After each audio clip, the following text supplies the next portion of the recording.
Hi, welcome back to the channel. On today's program, we're going to talk about a couple that we had a discussion with. And the couple started out with the husband saying, I want to invest in stocks or the stock market. And the wife immediately jumped in and said, it's all a gamble. We're going to discuss whether or not investing, the stock market or elsewhere, is really a gamble. Hi, I'm Gerald Markwith. I'm a certified financial planner. I've been in the industry almost 30 years, and we're dedicated the program to those 50 and under, here to teach you things that you should have learned in high school and college, but for whatever reason, they didn't teach you that. So let's kind of get into the subject. So the husband and wife were very nice, and the intention was to meet with me and talk about what kind of plan or portfolio they could put together. To which, of course, the husband seemed very excited about getting into the stock market, which at the time was doing very well. And the wife, sensing a real problem here, said, well, it's all gambling. In other words, you can lose money. Now, if we look up the word gamble, you'll see that it does match that definition here. Any loss of money could be considered a gamble. It doesn't have to just be the stock market. You could buy a property and it could lose value. You could buy a car and it depreciates in value. There's all sorts of things that you can put money into that will lose money. We generally don't think of those as gambles, but they can be, obviously, if in the strictest definition of it. Now, the stock market is obviously about risk. The bond market is about risk. Options, anything you can think of carries some degree of risk. So your behavior has a lot to say about what level of risk you're comfortable with and what potential loss you might face. So let's kind of look at the charts here about what were the least risky and most risky investments that you could make. Now, the first thing in our chart here about the least risky investments that we see, the one thing you don't see on here are money markets and CDs. The reason you don't see them on there is because money markets and CDs aren't generally considered an investment, more like a fixed income product. But there's virtually no risk in them at all. Money markets have almost never failed, and if they ever saw one like that, you can be sure that the Treasury Department and SEC would be rushing to make sure that money market was okay.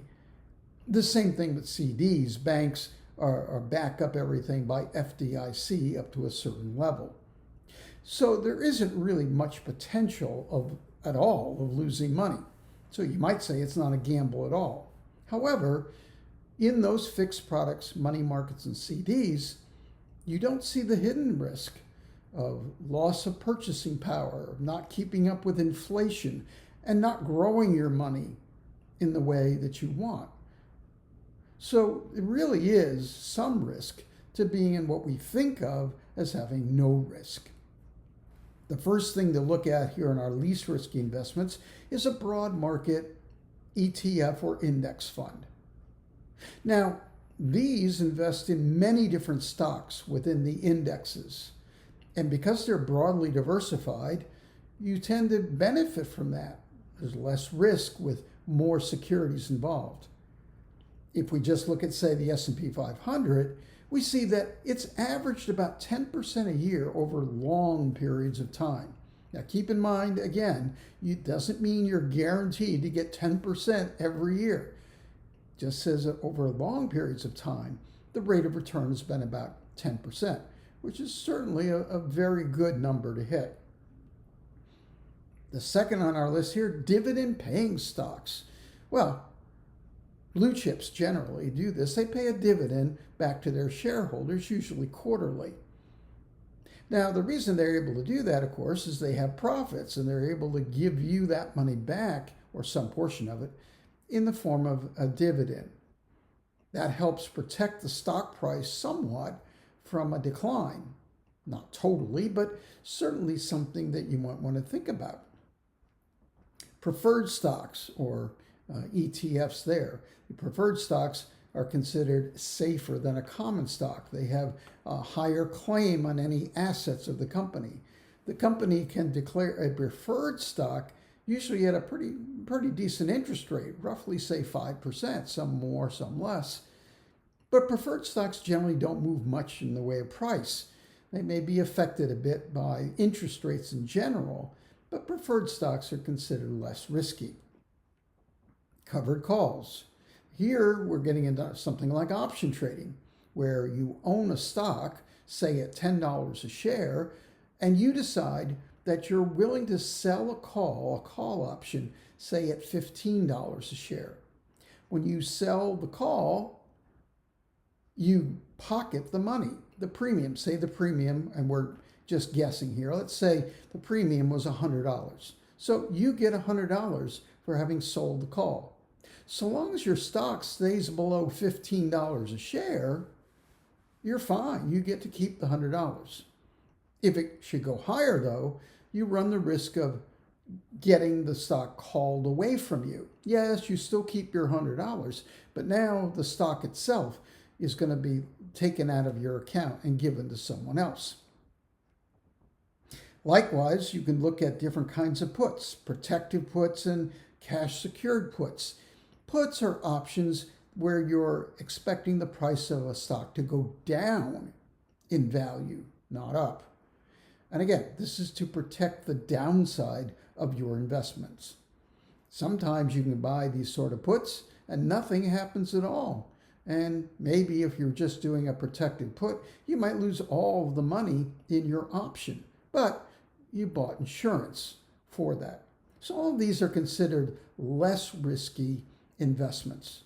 So let's consider the flip side of that. Let's look at the most risky ones. On our list, of course, are penny stocks. Now, penny stocks are called penny stocks for a reason. Number one, usually below $1 a share, and they're very unproven companies. In fact, some companies may be very sketchy in terms of their ability to even run the business.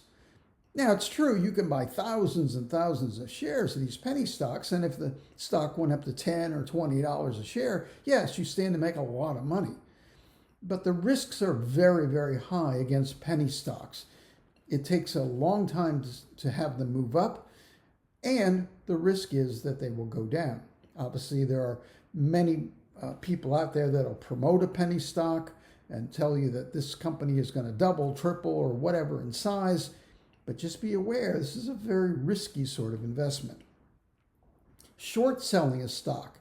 This can be rather dangerous. This is where instead of buying a stock, you actually sell the stock or short sell it with the idea that you think the price will come down. Again, let's use our $10 example. You short sell the stock at $10, expecting it's going to go lower in price. But guess what? It starts going higher. And now you're starting to lose money. And maybe if it goes too high, lots of money. So here, there's a very dangerous chance of losing more than just your original investment, even beyond that. Leveraged ETFs or index funds. These can be dangerous products. Here, they promise sometimes a 2 times or 3 times return on the same index. So say you had an S&P 500 index, a 2x fund would magnify a gain and likewise magnify a loss. So you want to be careful with these. These can move in your favor very well and also against you. There's risk, much more risk than just holding the index fund itself. Day trading. This has become popular for a lot of people. It's also a very dangerous thing to do. Most day traders lose money over time. The idea here is that you go into the market, say, first thing in the morning, and you won't buy a stock with the idea that you think it's going to go higher that day or maybe the next day. But guess what? It goes down, and then you have to sell out on loss. Likewise, if it goes up, say, 50 cents a share, you get out thinking, hey, you made a great deal. But over the long term, this is very hard to repeat over and over again. Day trading is certainly on the list of most risky things you can do. Next, being not diversified is certainly something you might want to strongly stay away from. Say, I really like XYZ stock and ABC stock. I'm going to buy both of them 50-50, put all my money in those two stocks. That may sound like a great idea until they both go, say, the wrong direction. You're not diversified, so therefore you have nothing else to lean back on except those two large concentrated positions. Diversification softens a lot of the risk, both on the up and downside, but certainly on the downside. Commodities. Now, commodities, silver, gold, copper, oil, all of these commodities have a certain level of demand. If demand goes up, your commodities go up in value. If they go down, likewise, you're going to have a negative thing. But keep in mind, commodities can go all over the place. They can be very volatile in terms of where they're at on a given day. So if you go into commodities thinking that it's all upward bound, be aware that things can change very quickly in the markets. The same thing goes with cryptocurrencies. Now, the first one that comes to mind, of course, is Bitcoin, but there are others out there. These cryptocurrencies can easily lose money during a day, just during the day itself. Now, long term, you might benefit, but there are great risks involved in cryptocurrency. On our next program or so, we're going to be talking about Bitcoin as a case study, so you can see just how volatile it is, and also what the pros and cons are of investing money like that in a cryptocurrency. Finally, we have option expiration day trading. This is where you come into the market on the day that an option is going to expire, and you buy that option with the idea that the stock is going to move in a certain direction just during that day, and you'll be able then to sell your option on the same day and pocket the difference. This can be quite risky. It means you have to watch your stock all day long. And if you've got a regular job, that can be really hard to do. The stock can move up or down at any given direction. So you want to think long and hard before you do something like this. This is something you're going to want to be glued to your computer screen to make sure that you're going to get a profit out of it. So there you have kind of the least risky and most risky. But what I can tell you is that when it comes to any market, there's always the potential to lose money, as there is potential to gain it. The amount of loss, though, can be mitigated by how you behave with the money. If you pick broad-based sort of investments, if you look at things that generally are more stable in the market, say a dividend stock, these can reward you over long periods of time. But if your time frame is very short, and by very short, I mean even days or hours short in terms of when you want to get in and out, well, now you run a risk here for sure of hoping that other traders will help you out. And that's not a given. You can tell by the news and what goes on how the markets react. There are things that happen that are totally unexpected, and you've got to be prepared for that, and the markets will react to those things right during the day. So you want to be careful when it comes to not in a situation of not being diversified and also having a very short time frame to invest money. I would say that you're safer with a long-term bias rather than short-term. So those are things to consider when it comes to investing money. Yes, your behavior determines the level of risk you're at, and you want to know what your level of risk is. As we've talked about before, are you a passive investor or active? Are you willing to take a loss? Any loss? How far will you let your losses go before you will get out and, in essence, lose money? All of these things are consideration. Likewise, if you take no risk at all, you run the risk of not having any extra money for the future, say retirement or things like that, and you also run the risk of losing purchasing power on the money you do have.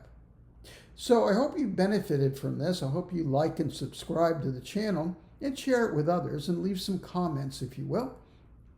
We hope here that by doing these sort of things and considering very strongly how to invest your money, you can have a quite profitable future coming. I hope you have a great rest of your day. Take care.